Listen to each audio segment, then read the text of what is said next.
ఓం మహాగణాధిపతయే నమః. ఓం గురుభ్యో నమః. ఓం శ్రీమాత్రే నమః. 21వ తేదీ నుంచి 27వ తేదీ వరకు ఉండేటువంటి గ్రహస్థితి ఏ విధంగా ఉంది అని చెప్పి చూసుకున్నట్లయితే మనకి చంద్రుడు మకర రాశి నుంచి మీనం వరకు సంచరిస్తాడు ఈ వారం రోజులు కూడా. అదేవిధంగా వృషభ రాశిలో కుజుడు గురువు, కర్కాటక రాశిలో రవి శుక్రులు, సింహరాశిలో బుధుడు, కన్యా రాశిలో కేతువు యొక్క సంచారం జరుగుతుంది.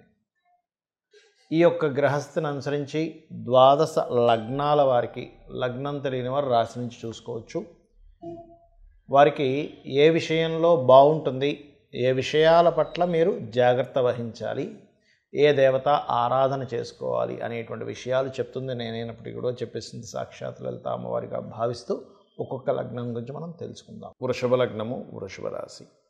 మీకు ఈ వారం ఏంటంటే కాస్త జీవిత భాగస్వామితోని లేదా మీరు ఏదైనా పార్ట్నర్స్తో ముఖ్యంగా లేదా సామాజిక సంబంధించినటువంటి విషయాల్లో ఒత్తిడి అనేటువంటిది ఎక్కువగా ఉంటుంది, గుర్తుపెట్టుకోండి. అయితే పర్టికులర్గా లోన్స్ కోసం మీరు చేసే ప్రయత్నం మాత్రం 100% లభిస్తుంది. లోన్ కోసం ట్రై చేస్తూ ఉంటారు. అందులో పర్టికులర్గా బిజినెస్ లోన్స్, ఏదైనా ఒక బిజినెస్ ఆపర్చునిటీ కానివ్వండి, ఎనీథింగ్ కమర్షియల్ ప్రాపర్టీ కానివ్వండి, కొత్త విద్యలు, కొత్త కోర్సెస్ నేర్చుకోవడము అనేటువంటి వాటి మీద శ్రద్ధ చూపించడము, తద్వారా మీకు లాభం కలగడము, మరియు రియల్ ఎస్టేట్ రంగాల్లో మీడియేటింగ్ చేయడం ద్వారా మీకు కలిసి రావడము అనేటువంటిది చాలా స్పష్టంగా యోగిస్తుంది. అందులో ఎటువంటి సందేహం లేదు. అలాగే మరొక విషయం ఏంటంటే ఇక్కడ దీంతోపాటు ఈ యొక్క దీంట్లో ముఖ్యంగా ఈ వృషభ లగ్నం ఆరు వృషభ రాశి వారికి పర్టికులర్గా ఈ కాంబినేషన్ ఏదైతే ఉందో ఇప్పుడున్న సందర్భంలో కొన్ని కొత్త పరిచయాలు, కొంతమంది గవర్నమెంట్ వ్యక్తులు కానివ్వండి, లేకపోతే మీకు కొంతమంది స్త్రీల మూలంగా కొత్త పరిచయాలు ఏర్పడతాయి. కొత్తగా ఫ్రెండ్స్ని చేసుకునే అంశంలో కానీ కొంచెం పంచమ స్థానంలో కేతు ఉన్నందుకు, మరియు అదేవిధంగా షేర్ మార్కెటింగ్ రిలేటెడ్ సంబంధించినటువంటి విషయాల్లో కానివ్వండి కాస్త జాగ్రత్తగా ఉండండి. అదేవిధంగా వివాహ నిర్ణయాలు, వివాహ సంబంధించినటువంటి విషయాలు చూసుకున్నట్లయితే బంధువర్గంలో వివాహ సంబంధాలు కుదిరేటువంటి గోచారం ప్రస్తుతం మీకు నడుస్తుంది.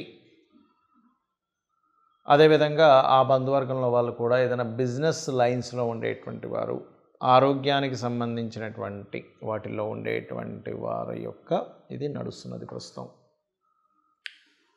అదేవిధంగా ఇన్సూరెన్సెస్ మూలంగా కట్టవలసిన ధనం విషయంలో కొంత జాగ్రత్తగా ఉంటూ ఇన్సూరెన్సెస్ మూలంగా ధనం కలిసి వచ్చే యోగం కూడా ప్రస్తుతం మీకు నడుస్తుంది.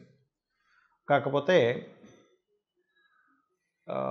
ఉద్యోగరీత్యా కొన్ని ప్రయాణాలు, అదేవిధంగా మిస్కమ్యూనికేషన్స్ వల్ల ప్రధానంగా మీరు జాగ్రత్తగా ఉండవలసినటువంటి అంశం ఏమిటంటే ఈ వారం కొన్ని మాటలు మీరు కొంతమంది దగ్గర మాట్లాడడం ద్వారా అది మీకు ఇబ్బందిని ఇస్తుంది.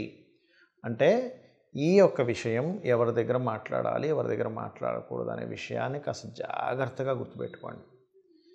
ఇది పర్టికులర్గా మీరు చెప్పింది ఒకటైతే అవతల వాళ్ళు ఇంకొక రకంగా ప్రచారం చేసి మీరు బ్యాడ్ అయ్యే ఛాన్స్ ఉంది. ముఖ్యంగా కమ్యూనికేషన్స్ వల్ల,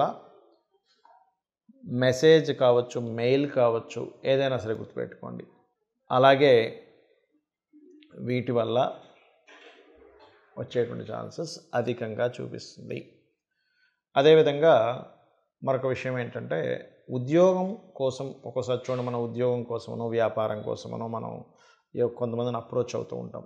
ఆ అప్రోచ్లో ఒక్కోసారి రాంగ్ పర్సన్స్ని అప్రోచ్ అవ్వడం వల్ల మోసపోయే ఛాన్స్ ఉంది. కాబట్టి ఈ యొక్క విషయంలో కాస్త జాగ్రత్తగా ఉండండి. ఇక మీరు చేయవలసిన దేవతా ఆరాధన, కేతుగ్రహం దగ్గర దీపారాధన చేయడము, విష్ణు సహస్రనామాలు ఎక్కువగా చదువుకోవడం చేయండి, అన్ని విధాలు బాగుంటుంది. చాలామందికి పర్సనల్ చార్ట్ చూపించుకోవడం వల్ల ఏమి లాభము అనేటువంటిది నన్ను చాలామంది అడుగుతున్నారు. కాబట్టి ఈ వీడియో ఎండింగ్లో ఇది చెప్పబోతున్నాను. అదేమిటి అంటే, మనకి జాతక చక్రంలో 12 భావములు అంటారు. 12 రాసులు ఎట్లాగో 12 భావములు లగ్నం నుంచి. మీ పర్సనల్ చార్ట్లో లగ్నం ఏ ఏ లగ్నం అయింది, మీ లగ్నాధిపతి ఎక్కడ ఉన్నాడు అనే దాన్ని బట్టి మీకు తెలిసే విషయం ఏమిటంటే, మీ నేచర్ ఏమిటి, మీ నేచరు ఏంటో, మీరు ఎలా ఉండాలో, ఎలా ఉంటే మీరు సక్సెస్ అవుతారో చెప్తుంది. అలాగే మీరు సక్సెస్ అవ్వకపోవడానికి మీకు ఎందుకు ఆటంకం జరుగుతుందో, ఏ గ్రహాలకు మీకు కనెక్ట్ అవ్వడం వల్ల మీరు ఆటంకం పడుతున్నారో, ఏ గ్రహ సంబంధించినటువంటి దీపారాధన చేస్తే మీరు ఖచ్చితంగా సక్సెస్ అవుతారో చెప్తుంది. మీరు ఫస్ట్ అయితే ఇబ్బందుల నుంచి బయటపడతారు. మీ లగ్నం ఏంటో తెలుసుకొని అది ఉన్న సిచ్యువేషన్ కనుక తెలుసుకోగలిగితే. అలాగే అందరికీ కావాల్సిన ధనం, మీ ధనాధిపతి లగ్నం నుంచి ధనస్థానం అనేది ఒకటి ఉంటుంది. మీ ధనాధిపతి ఎక్కడున్నాడు, ఏ కండిషన్లో ఉన్నాడు, దాన్ని బట్టి మీకు ఇప్పుడు ధనయోగం బాగా వచ్చే యోగం ఉందా, లేకపోతే ఉన్న ధనాన్ని పర్టికులర్గా మీరు దాన్ని సద్వినియోగం పరచకపోతే ఏదైనా ఇబ్బందుల్లో పడే యోగం ఉందా అనేటువంటిది కూడా మీ ధనాధిపతి చెప్తాడు. దానికి ఏమిటి, మహాదశ ఏమిటి, అంతర్దశ ఏమిటి, గోచారం ఏమిటి, గోచార గ్రహాలు ధనస్థానాన్ని యాక్టివ్ చేస్తున్నాయా, ఎక్కడైనా మీరు డబ్బులు పెట్టి ఇరుక్కుపోయేటువంటి యోగం ఏమైనా నడుస్తుంది అనేది చాలా స్పష్టంగా చెప్తుంది. అదేవిధంగా మీరు ఏ మార్గంలో వెళ్తే మీరు ధనయోగం అనేటువంటిది ఎక్కువగా ఉంటుంది, ఉన్న పరిస్థితి కంటే అనేటువంటిది తెలుస్తుంది. అదేవిధంగా 3వ స్థానాన్ని బట్టి మీ యొక్క సిబ్లింగ్స్, మీ యొక్క తోబుట్టువులతో ఎందుకు మీకు మిస్కమ్యూనికేషన్స్ వస్తున్నాయి, వాళ్ళతో మీకు ఎందుకు బాగుందనే విషయం చెప్తుంది. మీ ప్రయత్నాలు కూడా తెలుస్తాయి. అదేవిధంగా మీ యొక్క 4వ స్థానాన్ని బట్టి ప్రాపర్టీస్, ముఖ్యంగా ఏంటంటే మీరు ఏ ఫేసింగ్లో నివసిస్తే బాగుంటుంది, అలాగే మీకు ఎప్పుడు మీరు గృహయోగం కొనుక్కుంటే బాగుంటుంది అనేది 4వ స్థానం బట్టి, వివాహాన్ని ఎటువంటి పార్ట్నర్ వస్తారు, ఎప్పుడు వివాహం చేసుకుంటే సరైనటువంటి సమయం. చాలామంది ఏంటంటే వివాహం ఎప్పుడు చేసుకుంటే సరైనటువంటి విషయం అనేది తెలియదు. శుభగ్రహాలు వివాహ స్థానాన్ని కనెక్ట్ అయినప్పుడు వివాహం చేసుకోవాలి. అశుభగ్రహాలు కనెక్ట్ అయినప్పుడు, అంటే ఇక్కడ ఏమిటంటే జ్యోతిష్ శాస్త్రంలో అన్ని గ్రహాలు మంచివే, కానీ కొన్ని పర్టికులర్ గ్రహాలు మనం చేసుకున్న కర్మను బట్టి అవి కనెక్ట్ అవుతూ ఉంటాయి, పూర్వజన్మలో చేసుకున్నటువంటి మంచి చెడులను బట్టి. అలాగా మీకు వివాహం ఎప్పుడు చేసుకుంటే మంచిది, ఒక వ్యాపారం ఎప్పుడు ప్రారంభిస్తే మంచిది, ఇన్వెస్ట్మెంట్స్ ఎప్పుడు చేస్తే మంచిది, మీరు విదేశాలకు వెళ్తే బాగుపడే యోగం ఉంటే విదేశాలకు వెళ్తేనే బాగుంటుంది, లేదా వేరే రాష్ట్రాలకు వెళ్ళాలా, ఉద్యోగం చేయాలా, వ్యాపారం చేయాలా, ఎప్పుడు ఎటువంటి కండిషన్స్ ఉన్నాయి, కాబట్టి ఏ విషయంలో ఎక్కడ జాగ్రత్తగా ఉండాలనేటువంటివన్నీ కూడా మీ జన్మజాతకంలో తెలుస్తుంది, గుర్తుపెట్టుకోండి. అయితే ఇక్కడ నేను మీకు విషయం చెప్తాను. మన జన్మజాతకంలో ఏదైనా ఒక గండమే ఉందనుకుందాం కాసేపు, లేకపోతే ఏదైనా ఒక ఇబ్బంది ఉంది, మనం భయపడవలసిన పని లేదు. ఎలా అంటే, ఇప్పుడు మీరు వెళ్తున్నారు రోడ్డు మీద, వెళ్తున్నప్పుడు మధ్యలో మీకు గొయ్యి కనబడింది. గొయ్యి కనబడితే భయపడతారా, పక్క నుంచి వెళ్తారా? పక్క నుంచి వెళ్తాం కానీ మనం భయపడం. ఆ గొయ్యి ఉందనే విషయం ఎట్లా తెలుస్తుంది మనకి?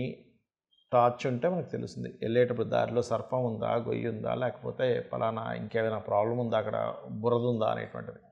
ఈ టార్చ్ అనేటువంటిది ఎలాంటిదో జ్యోతిష్ శాస్త్రం అలాంటిది.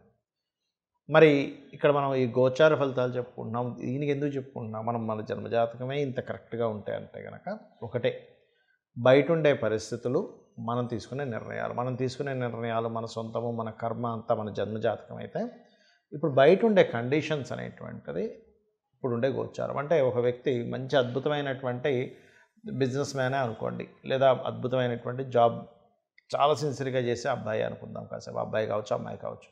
కానీ బయట జాబ్ వచ్చేటువంటి ఛాన్సెస్ తక్కువగా ఉన్నాయి, ఆపర్చునిటీస్ తక్కువ ఉన్నాయి అనుకోండి. మీలో ఎంత టాలెంట్ ఉన్నా ఆ ఆపర్చునిటీస్ని బట్టే మీరు నిర్ణయం తీసుకోవాలి. అంటే ఒక జాబ్ మానేద్దాం అనుకున్నారు, కానీ బయట కండిషన్ పెద్ద ఆపర్చునిటీస్ లేవన్నప్పుడు మానరు మీరు. ఎందుకు? ఈ జాబు, ఉన్న జాబు మానేసి ఇంకోదేదో ఆపర్చునిటీ వెతుక్కోవడం కరెక్ట్ టైం కాదు అని. అలా కాకుండా ఎక్కువ ఉన్న ఆపర్చునిటీసు, నా టాలెంట్ తగ్గ శాలరీ ఇవ్వట్లేదు అన్నప్పుడు మానేయగలుగుతారు. ఎందుకు? ఇంకా చాలా ఆపర్చునిటీస్ వస్తున్నాయి. అలాగే బిజినెస్ పరంగా కానీ ఇవన్నీ కూడా బయట ఉండే కండిషన్ చెప్పేదే గోచార ఫలితాలు. కాబట్టి మీరు ఈ యొక్క గోచార ఫలితాలని, మీ యొక్క జన్మజాతకంలో ఉండేటువంటి యోగాల్ని లేదా జాగ్రత్తల్ని తెలుసుకుంటూ ఆ యొక్క లలితాంబిక అమ్మవారి యొక్క అనుగ్రహం మీరు పరిపూర్ణంగా పొందాలని మనస్ఫూర్తిగా కోరుకుంటూ, శ్రీమాత్రే నమః.